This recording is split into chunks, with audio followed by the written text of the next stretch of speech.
Her daughter clamped down on her wrist, in her own kitchen. Virginia Parks, retired CPA and widow, didn't flinch. Amber, her only child and entitled houseguest, called her controlling and walked away like she'd won something. By nightfall, Amber's name was scrubbed from the deed, the trust, and the account she'd nearly hijacked. Virginia had built that home on sacrifice. Now she was done leasing it to disrespect. And when Amber came back for the life she assumed was hers, the paperwork would already be waiting. All right, before we dive into this crazy story, do me a favor, subscribe and tell us where you're watching from. The kitchen smelled like simmering tomatoes and scorched toast. I was just reaching for the pot holder when Amber's voice cracked the air like dry lightning. You just can't help yourself, can you? I turned from the stove. Help myself to what? She crossed the floor fast, barefoot, hair still damp from the shower she'd taken after her so-called freelance shift. Her eyes were wild with something that looked too old to be rage and too familiar to be surprise. I'd seen that look before, on her face at 16, screaming about curfews, at 28, shouting about inheritance she hadn't earned. This, she snapped, waving toward the cabinets, the kitchen, the decisions, the breathing room, you still act like it's your kingdom. I blinked. Amber, I bought this house, You're just trying to control us, like always. Then she did it. Her hand shot out and clamped around my wrist. Not hard enough to bruise, but with enough pressure to make my bones remember how delicate they were. The potholder dropped to the floor with a muffled slap. The room went quiet except for the hum of the refrigerator and my heart pounding in my ears. I stared at her hand on me, not in pain, in disbelief. Amber, my only daughter, the girl I carried through grief, through late bills and night shifts, through her father's cancer and the lean years, looked at me like I was a stranger trespassing in her narrative. I'm done, she said, her voice low now, but vicious in tone. We're not kids anymore. You don't run this house. You don't run us. Behind her, Trevor stood just inside the doorway. He didn't say a word, not even a breath of protest, just rubbed his jaw and looked down at his phone like the floor had something more important to say. I pulled my wrist back slowly. Her grip loosened, but her eyes didn't. We stood there inches apart, her chest heaving like she'd just won something. I didn't flinch. I didn't speak. Because the spinning had already started, the room tilted as realization took its seat beside the coffee pot. This wasn't about a cabinet or a conversation. This was about erosion, about years of subtle redefinitions, of generosity turning to obligation, of family turning to expectation. Down the hallway, I heard a door close. Eli's. He didn't peek out, didn't call my name, just shut himself into his teenage silence, loyal to the loudest voices in the house. I looked back at Amber, but she was already walking away, muttering something about space and not today. Trevor followed without a glance in my direction. The toast had burned black. I turned off the stove, then walked, slowly, steadily, through the dining room, past the worn rug Amber had recently threatened to replace with something more modern, and into my study. The door clicked shut behind me. I locked it. The light in here was softer, older. It carried the scent of cedar drawers and highlighter ink and pages that had seen 3 decades of tax codes. My sanctuary. The one room she hadn't touched. Not yet. I sat at my desk, opened the bottom drawer, and pulled out the navy blue folder with the gold-embossed words, Master Trust, Parks Estate. I laid it gently on the desk, like a final ledger. My hand hovered over the clasp, and then, aloud, with no one to hear but myself, and maybe the ghosts of all the sacrifices I'd never named, I whispered, not anymore. The day I bought this house, the realtor handed me the keys with a smile and said, "You're going to make memories here." He didn't see the calluses on my hands from late nights tapping calculator buttons. He didn't know I'd packed sandwiches for 8 years instead of eating out, that I'd skipped the beach trips, the holidays, the upgrades, all so Amber could have piano lessons and a room she didn't have to share. This house didn't come from dreams. It came from spreadsheets. I was 37, widowed, and standing on a slab of potential in Asheville's East End. The mortgage terrified me. But the porch? The porch gave me hope. Amber was 9 then, still small enough to think budget meant a kind of cereal. She'd helped me pick the paint for her bedroom, pink so bright it practically glowed. I remember tucking her in that first night on a mattress still on the floor and whispering, "We're safe now." She grew up under this roof. First crush, first heartbreak, first job at the local bakery. And when the bakery folded and the job went with it, she came home, Trevor in tow. "Just a few weeks," she'd said, standing at the front door with her duffel and his fake grin. "Until I figure out the next thing." That was 5 years ago. The house changed quietly around me. At first it was small things, a different soap in the downstairs bathroom, a Bluetooth speaker mounted in the kitchen. Then the living room got updated while I was away for a weekend. They painted over the built-ins my late husband made with his own hands, said the color felt heavy. They never asked. Amber once laughed over dinner and said, "You act like the house is a museum. It's just walls, Mom." Number. It was never just walls. It was every number I penciled into a column at 11 p.m. with a baby monitor crackling beside me. It was the envelope system taped inside the kitchen drawer. It was the overtime hours I picked up while she went to senior prom in a dress I told myself wasn't too expensive. It was mine. Until it wasn't. Somewhere between temporary and tolerated, my home became a staging ground for their next act. I didn't complain, not out loud, but I noticed. I began adjusting the plan. Quietly, I met with Nina, my old colleague from the firm, now managing estates. We drafted new distributions. I shifted assets into separate trusts, gave to causes that would outlast family feuds. It felt cold at first, then it felt clean. And then, yesterday, I saw it.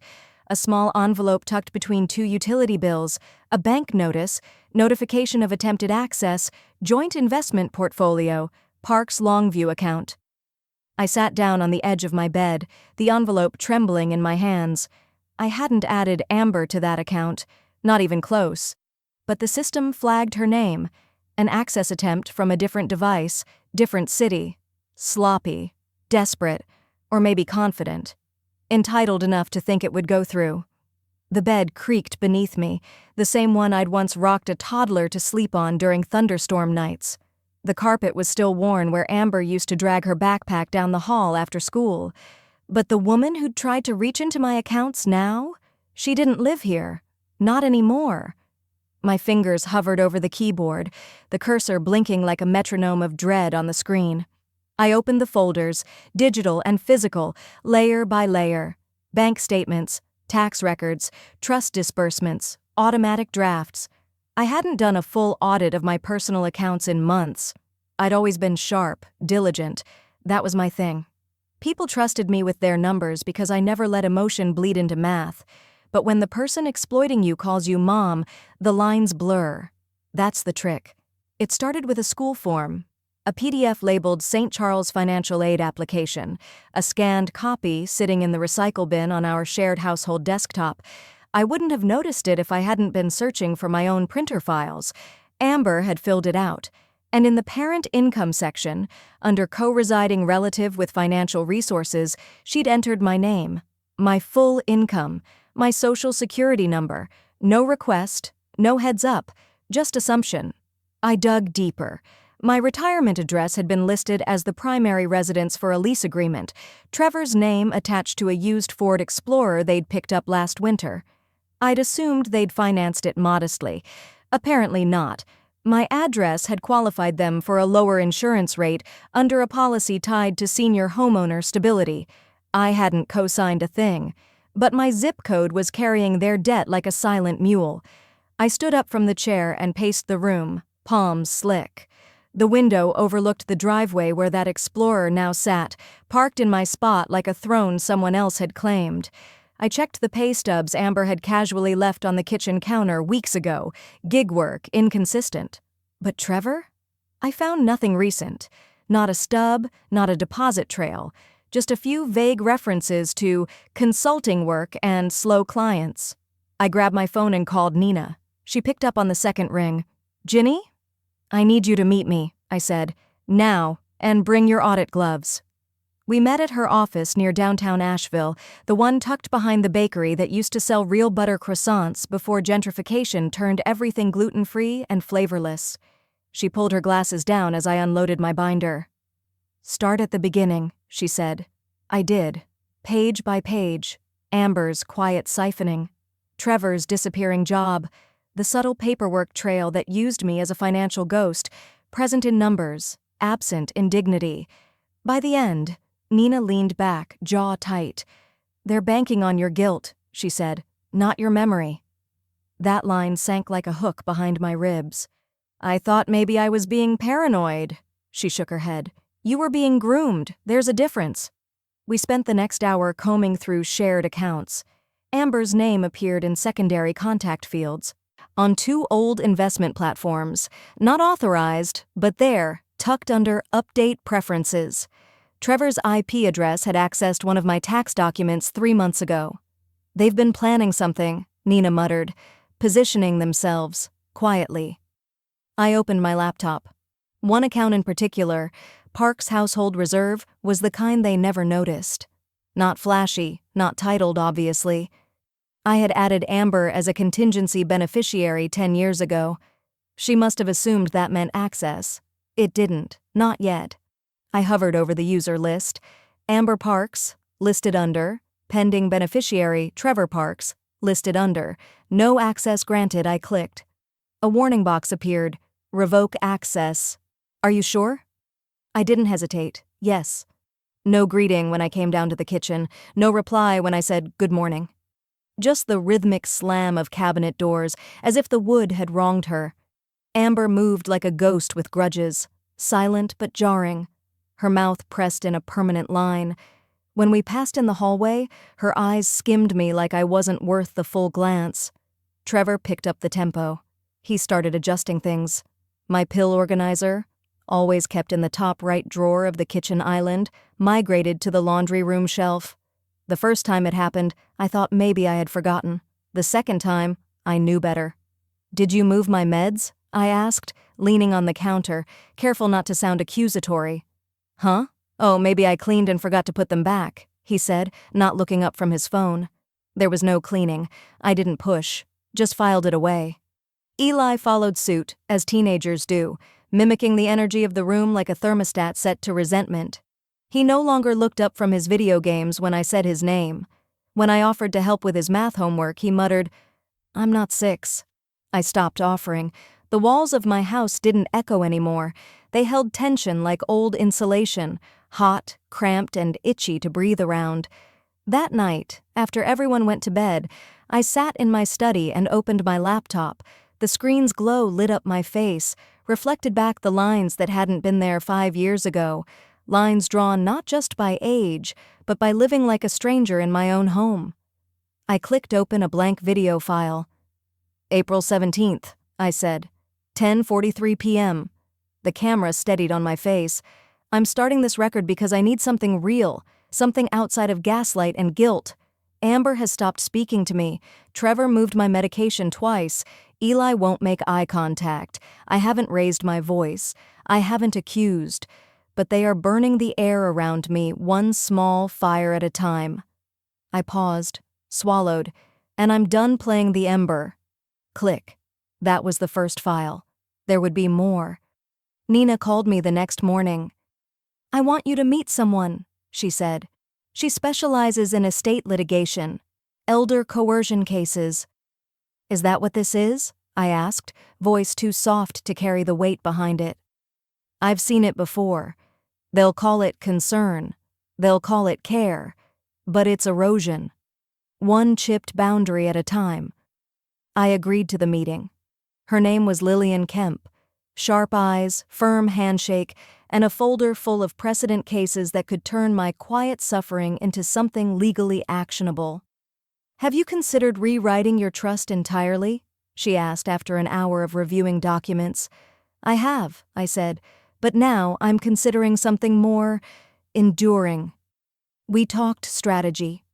I left her office with a new draft in motion, one that funneled the majority of my estate into educational nonprofits, adult literacy programs, and a small scholarship for single mothers returning to college. Amber's name was nowhere in the clauses. Trevor's didn't come close. By the following week, I had enacted the first round of changes. That night, while filing away my updated will in my study, I opened a drawer I hadn't touched in months, one that held insurance policies, old Christmas cards, and a stack of unopened mail Nina once suggested I start documenting. And there it was, a thin envelope from a company I didn't recognize, CarePath Legal Services. My name was printed as the subject of an online authorization request. Buried beneath it was a status report, application for durable power of attorney, pending final review. I felt my knees bend slightly, not from weakness, but from impact. Amber had applied for POA behind my back, using a third-party service that relied on digital authorization she'd probably hoped to finesse in person, or worse, claim I'd agreed to. My own daughter had laid the trap, and now she was waiting for me to step into it. Amber stood at the stove spooning roasted carrots into a dish like she'd been doing it her whole life, like it was her kitchen. Trevor poured wine with theatrical ease, barely meeting my eye. Eli sat with one earbud in, shoulders hunched, thumbs scrolling. Dinner had been her idea. "Let's just sit down like a family again," she'd said, smiling too hard. That smile had weight behind it. Intent. I took my seat at the head of the table, the one that had always been mine, even if they'd begun to act like I was just visiting it. "Mom," Amber said as she set the carrots down, "do you remember what day it is?" I glanced at the clock. "Tuesday?" She laughed gently, glancing at Trevor. "It's Saturday." "Oh, right. The days run together sometimes," I said, blinking slowly, letting my fingers pause just slightly on my glass stem. "Exactly," she said, tilting her head toward Trevor. "We've been noticing little things. It's no big deal." Trevor cleared his throat. "We were just talking about how people sometimes need support systems, just in case." "In case what?" I asked, tilting my head. "You've had a few slips, Mom," Amber said, with the tone of someone presenting a budget cut. "And we only want what's best for you." Eli looked up from his phone long enough to smirk. "She couldn't figure out the microwave last week." "It said 12 o'clock, I said. "Flashing. I thought it had lost power." Trevor chuckled. "Yeah, but it was unplugged." "I never touched the plug." The table went still for a moment. Amber reached for her wine. "Anyway, we've just been reading about local care facilities. Safe ones. Not that we're rushing anything." I smiled, softly, graciously, then turned to Eli. "I may forget a microwave setting, but I never forget a face, sweetheart. Especially not one making fun of me under my roof." Eli's smirk dropped. He looked down. The moment passed quickly. Amber shifted gears, Trevor asked about weather, and Eli excused himself halfway through dessert. I remained the image of poise. Aging, yes. Addled? Hardly. I stirred the pot with the same spoon she used for carrots and let it simmer. That night, I opened my bedside drawer and pulled out my black leather journal. It already had 3 weeks of entries. Everything was documented, down to the second. April 22nd at 6:19 p.m. Dinner. Amber questioned what day it was in front of the family. Trevor implied need for care systems. Eli laughed about microwave. I responded calmly. Behavior escalating from verbal to preparatory. I underlined the last word twice. The next morning, I found it, a padded envelope addressed in Amber's handwriting, no return address. Inside, a full conservatorship petition, filed online, initiated under Amber Parks for Virginia C. Parks, citing increased signs of cognitive decline and episodes of disorientation. She'd used phrases like ongoing risk and impairment of daily function. She'd even attached a screenshot of the microwave blinking. No signature yet, just a drafted PDF waiting to be signed and submitted. They weren't just playing games anymore, they were playing for control. I sat across from Lillian Kemp, my estate attorney, the same firm chair I'd occupied 3 weeks earlier when she called their behavior coercive. Now we called it what it truly was: predatory. I slid the revised will across the glass tabletop with clean, steady fingers. "Remove Amber Parks, full revocation of heir status," I said. Lillian nodded, lips pressed tight. "And Trevor?" "He was never named, but just to be thorough, he's barred from trust access or claim." "Good." I breathed in, slow and deliberate. Lillian flipped pages, highlighting lines with practiced hands. "And these two?" she asked, gesturing to the newly listed heirs. I glanced at the names and smiled. The first was a literacy foundation based in Greensboro. The second, Carla Menendez, a former student of mine from my brief teaching years at the local community college. Carla, now a single mother finishing her CPA exam while working nights at a shipping warehouse. She used to email me spreadsheets to proof because "you catch the ghosts no one else sees, Mrs. Parks. She deserves a floor beneath her. Amber already had one and tried to rip mine out." I initialed page 5, then page 6. Next came the trust security. "Restrict amendments posthumously," I said. "Full lockdown clauses. Prevent any post-death estate restructuring. Nothing retroactive." "Done," Lillian said. By the time we finished, there wasn't a loophole left wide enough for a whisper. That night, back home, I ran a hot bath and sat on the edge of the tub, staring at the steam. I'd once dreamed of passing this house down, a family legacy, but some legacies aren't heirlooms, they're lessons. Mine would start with a legal firewall. I dried off and opened my laptop, logged into my identity monitoring portal, a service I hadn't used in months. I scanned the latest credit pulls and froze. New line of credit request, $35,000, submitted in Asheville, North Carolina. Status, flagged.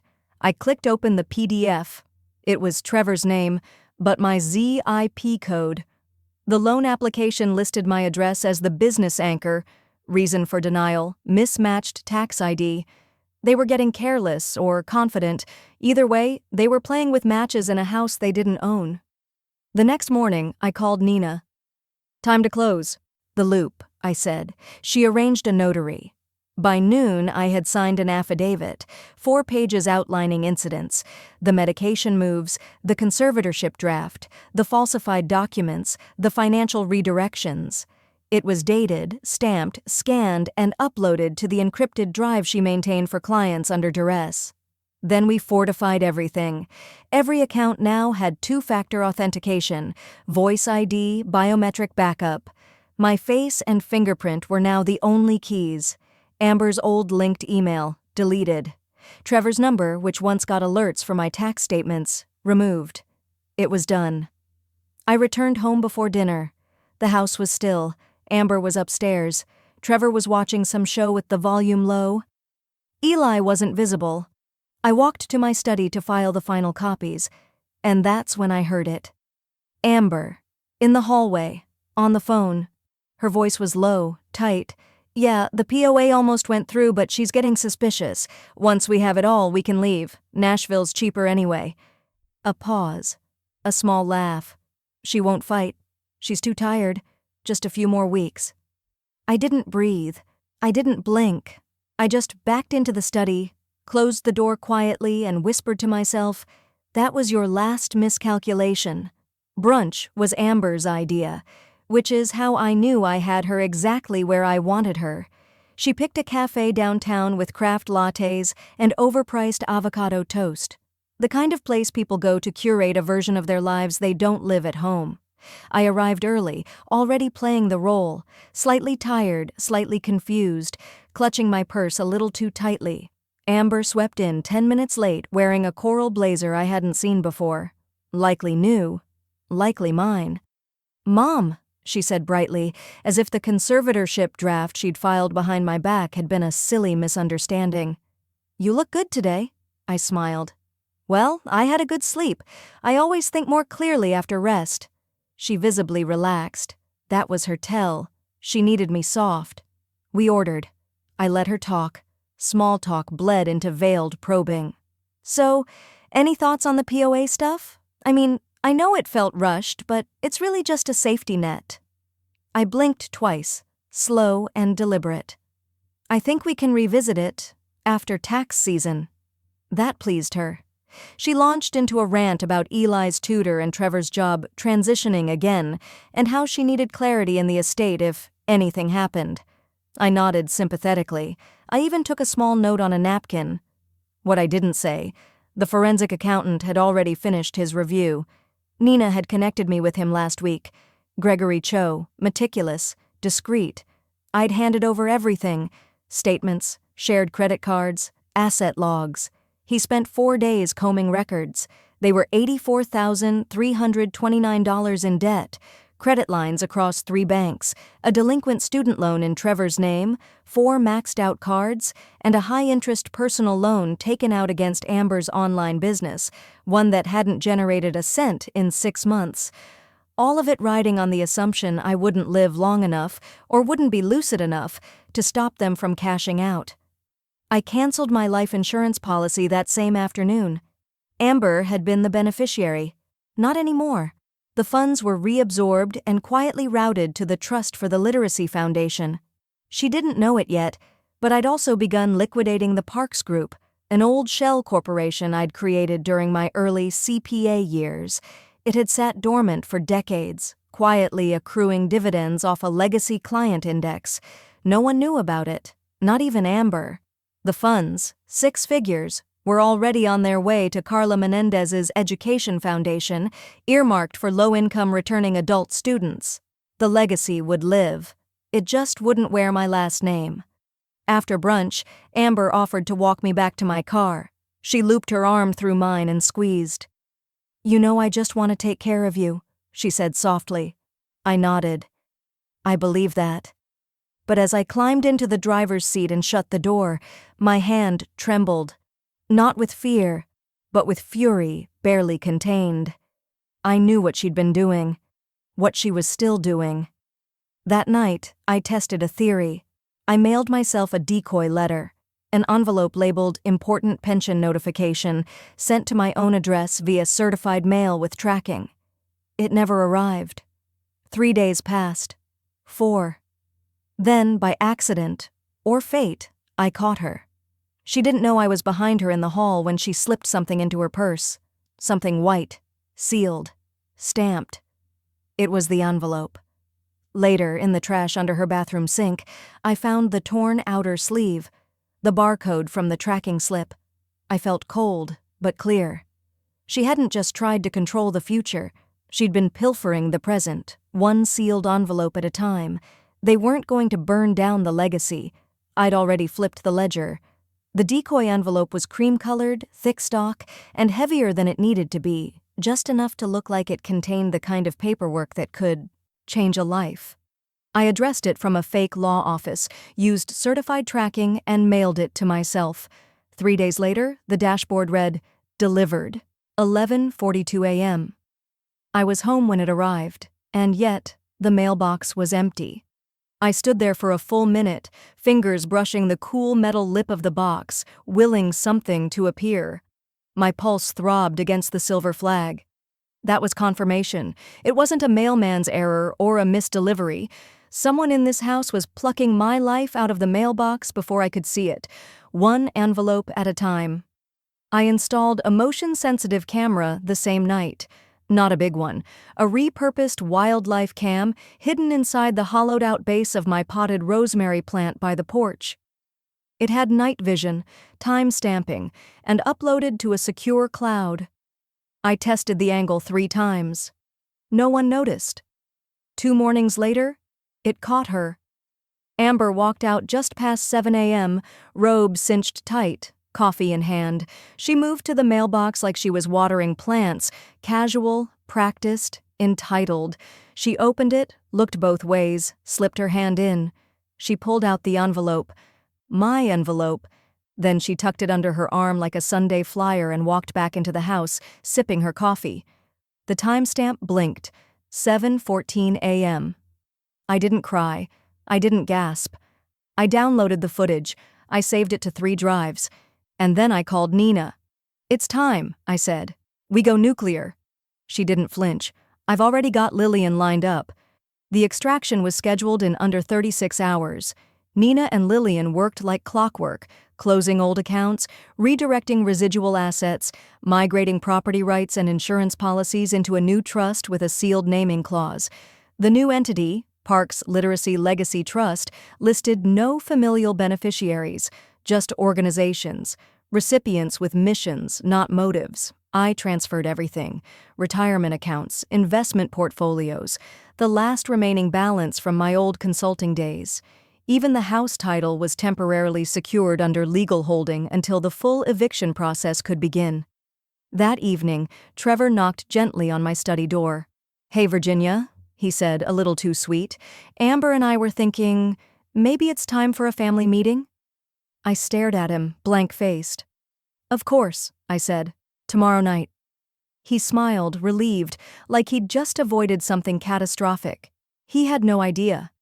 That night I organized my final folder: evidence logs, voice memos, camera footage, the notary-sealed affidavit. I forwarded it all to Lillian with one simple line: "Let them speak first. I'll finish it." Then I heard them. Through the thin crack under my door, Amber's voice floated up the hall, sharp-edged and hushed. "She's getting suspicious," she whispered. "If we don't act soon, we'll lose the house. We'll lose everything." Trevor's reply was muffled, but I caught one phrase: "Then maybe it's time we push harder." My hand tightened around the mouse. They weren't just trying to erase me, they were planning the funeral while I was still breathing. The dining room hadn't seen this much polish since Thanksgiving 2016. I made sure of that. The wood gleamed under soft lamplight, a calm surface atop buried tension. At the center sat a carafe of water, 3 glasses, and a manila envelope as thick as betrayal. Amber and Trevor walked in like realtors showing a house they hadn't bought yet. Confident, too confident. Trevor offered a tight smile. Amber's tone was syrupy. "We appreciate you agreeing to talk, Mom." I nodded, calm.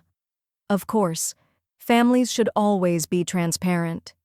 They sat down, waiting for me to open with apologies or confusion. I opened with war. "Before we begin," I said, sliding the envelope to the center, "I'd like to share some things with you." Amber raised an eyebrow. "Mom? We just wanted to—" I cut her off by tapping a small remote. The TV across the room flickered to life. A paused video.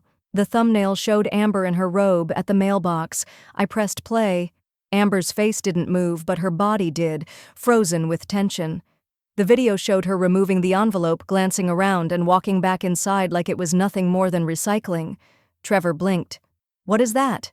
"A federal crime," I said. "And a felony, by the way." I hit the next file. A scanned PDF of a partially completed conservatorship petition filled the screen.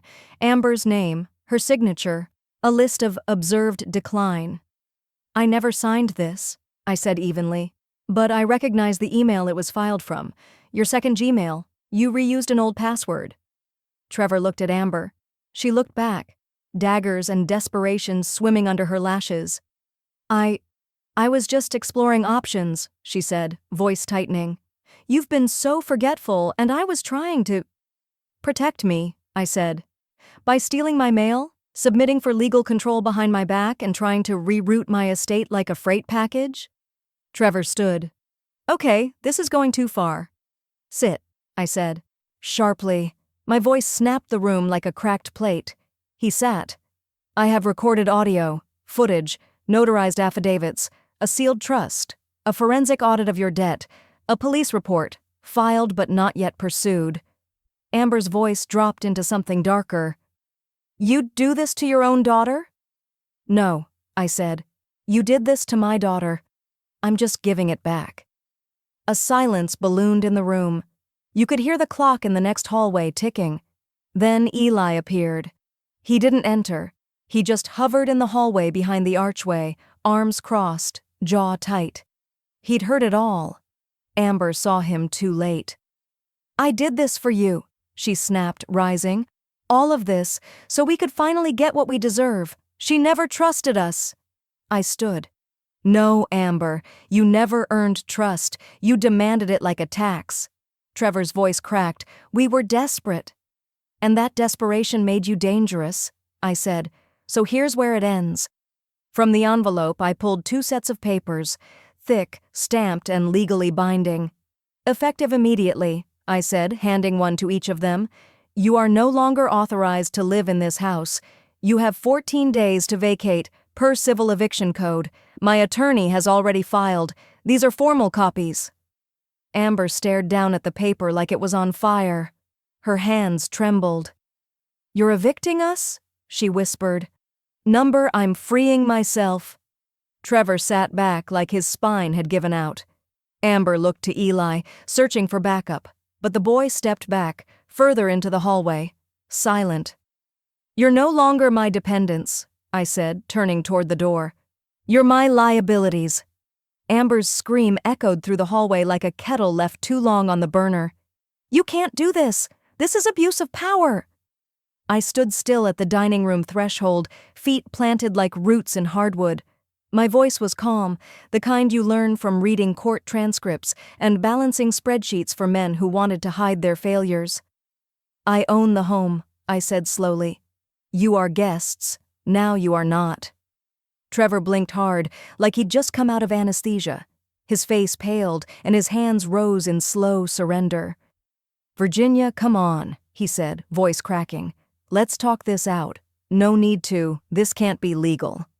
It's already filed, I replied, handing him the second civil enforcement letter.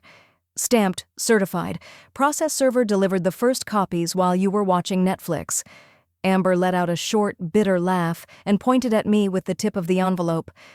You really think this makes you right? This just proves how bitter you are. Controlling. My eyes locked on hers. If you think control means protecting what's mine, then yes, I'm finally in control. Then Eli moved. Not toward her, not toward me. He sprinted down the hall, feet slapping the wood, and slammed his bedroom door shut with a finality that echoed louder than her shouting. Amber flinched. Trevor opened his mouth, closed it. You've poisoned him, she hissed. You turned him against us. No, I said, quieter now. You did that when you taught him entitlement instead of empathy. They both stood frozen. I watched Amber's grip tighten on the eviction notice like she wanted to crumple it into something small and deniable. I stepped past them and opened the front door wide. The late afternoon sun spilled in, warm and golden. I stared through it for a second, then turned to them, hand outstretched toward the light. You have 14 days, not 15. Trevor finally walked forward. His shoulder brushed mine. You'll regret this, he muttered under his breath. Already have, I said without looking at him. Amber followed, still clutching the paper like a threat she hadn't read thoroughly. At the threshold, she turned back and gave one last shot. You'll die in this house alone with no one left to lie to. I smiled, small, hollow. And yet somehow I'll sleep. I closed the door behind them, not slammed, just firm. Deadbolt clicked into place. The silence afterward rang in my ears. I walked back through the house, through the kitchen where she once threw a spatula at the wall, through the hallway where I used to press Eli's art into corkboard, and into the mudroom where the trash bins were lined and waiting. I opened the lid to toss out the now useless family meeting notes, and there it was, a photograph, torn in half. It was of me and Amber, laughing, her college graduation. I was holding her hand in the air like we'd both won something, only now my half was in the garbage. Hers was missing. I stared at the half-image for a long second, then pulled it out, brushed it off, and pressed the crease flat. She hadn't just thrown away the memory, she'd edited it. I didn't throw the photo away. Instead, I sat at my desk and smoothed the torn halves of it across a manila folder labeled History for Me Only. The crease ran straight through our clasped hands, mine steady, hers lifted in celebration. I fetched a roll of Scotch tape from the drawer and sealed the break carefully, aligning the torn edge so it looked nearly whole. But I didn't frame it, I didn't hang it. I slipped it into the folder and closed the drawer. Some things belong to memory, not walls. The house was quieter now, Not the suffocating kind of quiet, the liberating kind. The kind you get after a power outage, when the buzzing finally stops and you realize the silence is clean. I walked the perimeter of the backyard that evening, shoes crunching through dead magnolia leaves. In the distance, wind brushed the top of the ridge like a sigh. That night, I called Nina. "I want to start something," I said. "Not for them, for someone like me, someone starting over too late in life." She didn't ask questions. "We can use the dividend from the Shell Corporation. We never allocated the last payout." By the next week, the Virginia Parks Renewal Fund was live, quietly funded, tightly structured, and designed to give women over 50 a second shot at education. No press, just a form, a name, and a clean check. It felt right.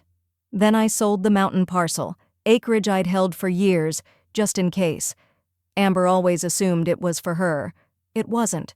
The $182,000 from that sale didn't go toward family. It went directly to the renewal fund. Anonymous donation. Clean. When Nina called days later, her voice was brighter than usual. "The trust has matured," she said. "We've locked in asset protections. Everything's insulated now, self-sustaining. You're no longer vulnerable to inheritance disputes, medical garnishments, or reverse claims." I exhaled into the quiet like I'd been holding my breath since Christmas. "You've done it, Virginia," she added. "You closed the ledger." I almost believed her. Later that evening, I found a folded piece of lined paper slipped under the side door, my name written in slanted, boyish handwriting. "Can I still visit sometimes? Eli." No demands, no guilt. Just a question. I didn't answer. Not yet. I left the note on the edge of my desk where the sun hit it around 4 p.m., right between the photo drawer and my ledger. That weekend, I stepped outside to trim the rosebush near the mailbox when I saw her, Ruth, my neighbor of 27 years, walking her dog, Scout. She slowed as she reached the edge of my lawn. "Thought you should know," she said, eyes narrowed, voice lowered. "About 3 weeks ago, your daughter asked me to sign something. Said it was just a reference for a credit check, something minor." My shears stilled mid-snip. "I read it," Ruth continued. "It was a fake power of attorney form. Had your name, your birth date, but the signature line was blank." "What did you do?" I asked, already knowing. "I told her to get off my porch." The wind shifted. Scout barked at a squirrel and tugged on the leash, pulling her toward the trees. "You handled it," Ruth said softly. "I just thought you deserved to know what else she was willing to do." She walked on. I went inside and stood by the safe for a full minute, hand resting on the dial but not turning it. I didn't need to open it. I already knew who the legacy was for. At the police station, the fluorescent lights hummed with the same sterile detachment I felt inside. I signed the fraud report in firm strokes. No hesitation, no trembling. The officer across from me, mid-40s with thinning hair and a badge that read H. Marshall, glanced at the statement and then at me. "You're not pressing charges?" he asked, eyebrow arched. I shook my head. "I want a formal record. That's enough, for now." He didn't push, just stamped the paperwork, initialed it, and slid a copy into a manila folder. By noon, my attorney had filed the cease and desist, along with an affidavit listing Amber's attempted financial manipulation, unauthorized POA, and suspected mail interference. It wouldn't land her in court, but it would live forever in public record. The paper trail she started would be the very rope she'd one day trip over. Back at home, the front porch was empty. No one waiting with smug smiles or half-lies, just the creak of the swing and the soft clack of the brass lock as I opened the door. Amber was already gone. I hadn't helped her pack. I hadn't watched her leave. But I knew she had because the air inside had changed. Lighter, like the house had exhaled for the first time in years. Her closet was empty, save for one hanger twisted sideways. Trevor's guitar was gone from the den. His boxes left a scuffed trail across the wood where he'd dragged them out silently 3 days later. No note. No goodbyes. I started reclaiming the rooms like peeling back paint to find the house underneath. First, the master bedroom, stripped the linens, repainted the walls pale buttercream. Then the upstairs hallway.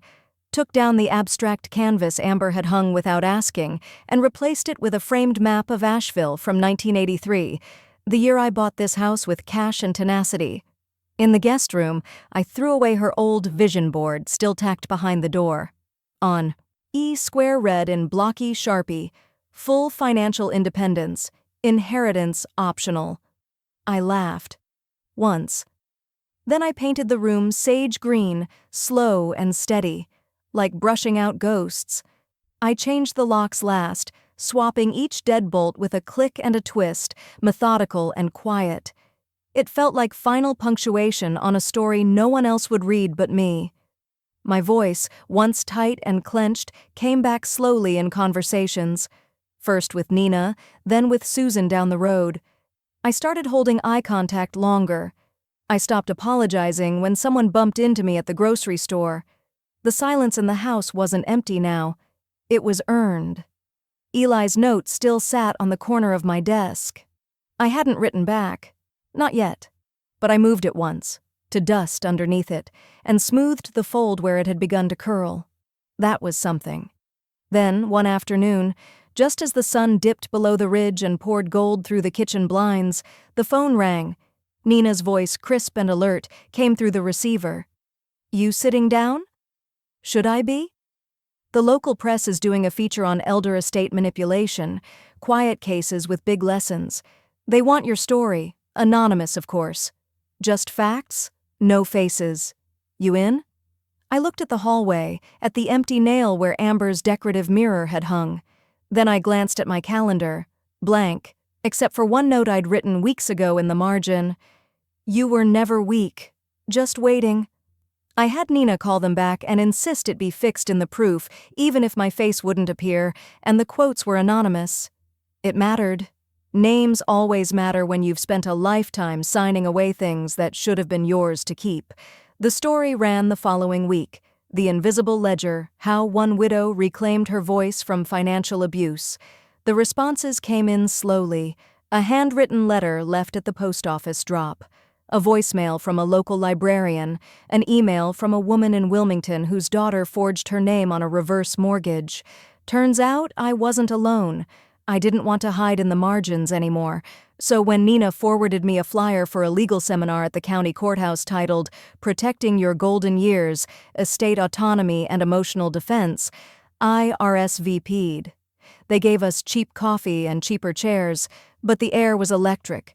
Quiet women with open notebooks, gray hair, and tighter spines than most men I'd ever known. One woman had lost her deed to a grandson who meant well. Another had been tricked into selling mineral rights she didn't know she owned. I told them mine. Not all of it. Just enough. Afterward, someone tapped my shoulder in the hallway. "Mrs. Parks?" I hadn't heard that title spoken with respect in years. It landed like a proper salutation, not a dig. She asked if I'd consider volunteering with a local nonprofit helping older women navigate coercive estate situations. I said yes before I could talk myself out of it. Back home, the house was still quiet, but no longer a void. More like a canvas. I opened up the front sunroom and cleaned out every leftover scrap of Amber's staging. Gone were the neutral throw blankets and gold-lettered "Family is Forever" signs. I repainted the walls soft teal, laid out folding chairs, added a corkboard, a whiteboard, and a coffee station. By the following month, it became a weekly community space. Women drafting power of attorney documents with lawyers, widows learning how to use online banking, and once a retired nurse holding a watercolor class for two others who hadn't picked up a brush in 20 years. No one asked for handouts, just handholds. A place to be seen. And me? I became Mrs. Parks again, not the mom who said yes too much, not the widow who signed checks to feel useful, just a woman with ink-stained fingers and an earned spine. Some started calling me the Ledger Lady. I didn't mind. Then, one late Thursday afternoon, after the chairs had been stacked and the coffee pot rinsed, I glanced out the window toward the corner of Rosemont Street. He was there, Eli, sitting cross-legged on the grass across from my house, notebook in hand, backpack beside him, scribbling, not pacing, not sulking, just waiting. He didn't look up right away, but he hadn't come by accident. That much was clear. I didn't open the door. Not yet. I just watched him from behind the curtain, heart lifting and twisting at once. Some part of me had known this day might come. The grass crunched softly beneath my shoes as I stepped off the porch. He didn't look up until I was almost beside him. Eli sat cross-legged on the sidewalk, hoodie drawn up despite the warm air. His notebook was open across his knees, but the pen in his hand wasn't moving. He blinked as if unsure whether to speak first or wait for permission. "Expecting rain?" I asked. He shrugged. "Mom always said not to come over uninvited." "You're not inside," I said. "You're just sitting." He looked back down at his page, then folded the notebook closed. I didn't know what else to do. We stood there like that, me upright, him bent in some kind of quiet apology, for a moment too long to be casual. Then I did something I didn't plan. I extended my hand. "Come in, just for lunch." He hesitated, but then he stood and followed me across the yard like a shadow unpeeling from the ground. I didn't ask him what he was hoping for. I wasn't ready to offer it. Inside, I set 2 plates on the table. Turkey sandwiches, no crust, and 2 mugs of chamomile. Nothing fancy, nothing emotional. He sat opposite me, fidgeting with his sleeves. "I get it now," he mumbled, eyes fixed on the table. I didn't speak. I didn't at first. I just thought you were, I don't know, controlling, bitter. Mom always said you wanted to keep us stuck. I took a bite of my sandwich, chewed, swallowed. "Do you still believe her?" "No," he said too quickly, then softer. "Not anymore." We ate in near silence. Only the clock ticked, steady and impassive, like an old accountant still watching the balance sheet of time. "I found some of your notes," Eli said after a while. "The financial ones, with the trust stuff. You wrote everything down." "I'm an accountant," I said. "It's what I do." "She never wrote anything down," he whispered, more to himself than me. I studied him carefully, the way his shoulders hunched, the slight tremble in his jaw. He was 14, but he looked older now, not grown, just aged. He didn't ask to be forgiven, and I didn't offer it. That would have been too easy. Instead, I stood, walked to my desk drawer, and retrieved a white envelope. I placed it beside his plate. He stared at it like it might hiss. "What is it?" "A scholarship application. Private fund. You pick the school, write the essay, and if you're accepted, they match your financial aid up to $10,000. He blinked hard. This is for me?" "It's earned," I said. "Not guaranteed." He didn't touch it. Not yet. "I don't want money," he said after a pause. I want to know if I broke everything." I sat back down. My knees ached, but I didn't let it show. "You didn't break everything," I said carefully. "But you chipped away at enough that rebuilding takes time. That's the part people forget. It's not about smashing windows. It's about the hairline fractures you don't notice until the house creaks when it rains." Eli's throat moved. He swallowed something thick. "I'm sorry," he said. "Really, I was just trying to be on Mom's side. I thought that meant I had to be off yours." I nodded once. Just once. We finished lunch quietly, the clink of cutlery soft against the ceramic. When he stood to leave, he hesitated by the door. He turned back, holding the envelope in one hand like it weighed more than it should. "Will I ever earn your trust back?" he asked. His voice didn't tremble, but mine almost did. The account balance blinked on the screen, $0, 0 cents. Not a typo. Not an oversight. Just the final figure after a long subtraction of trust, years and names on dotted lines. The bank teller glanced up. "Would you like a receipt, Mrs. Parks?" I shook my head. "No need. I've kept the real records." He looked confused but polite. I stood, smoothing my blazer, the same navy one I wore to court 2 months ago. It still smelled faintly of cedar and the calmness I'd stitched into its pockets. Outside, the sky was overcast, but not cold. Wind whispered through the early fall trees, scattering brittle leaves across the lot. I paused beside my car, feeling the weight of closure settle. Not heavy, but final. Back home, I set my keys on the same dish Amber once knocked over in a rage, accusing me of micromanaging her adulthood. The crack down the ceramic bowl was still there. I kept it as a reminder, not everything broken needs fixing. Upstairs, I powered on my phone, opened my photo gallery, and scrolled, deliberately without flinching. There was Amber, laughing with a cake knife in hand. Amber holding Eli as a toddler in a dinosaur costume. Amber in her wedding dress, veil pinned crooked, sunlight catching the curve of her cheekbone. I deleted all but the last one, that photo I backed up, encrypted, and moved onto a locked USB. Then I removed it from my phone, because remembering isn't the same as returning. Downstairs, I made myself a cup of mint tea and brought out my old checkbook ledger. Balanced, every line clean, no red, no ambiguity. Across the page, I wrote one final entry. Final withdrawal, joint account with ATG, $0.00, status, closed. A knock came at the door, just the wind tapping the screen. Still, I glanced through the curtain. Nothing. Stillness is its own kind of celebration when you've fought for peace. My phone buzzed. "Virginia," came the voice on the other end. "This is Clarice from WISE Women Network." "Yes?" "We finalized everything. The new financial resilience program for at-risk seniors. It's officially named the Virginia Parks Initiative." I blinked. "After me?" "You're the reason it exists." My hand gripped the edge of the kitchen table. "I'm honored," I said quietly. "Thank you. We'll send over materials for your review, but today just breathe. It's yours now." After we hung up, I opened the front door again and stepped outside. The breeze lifted the porch flag.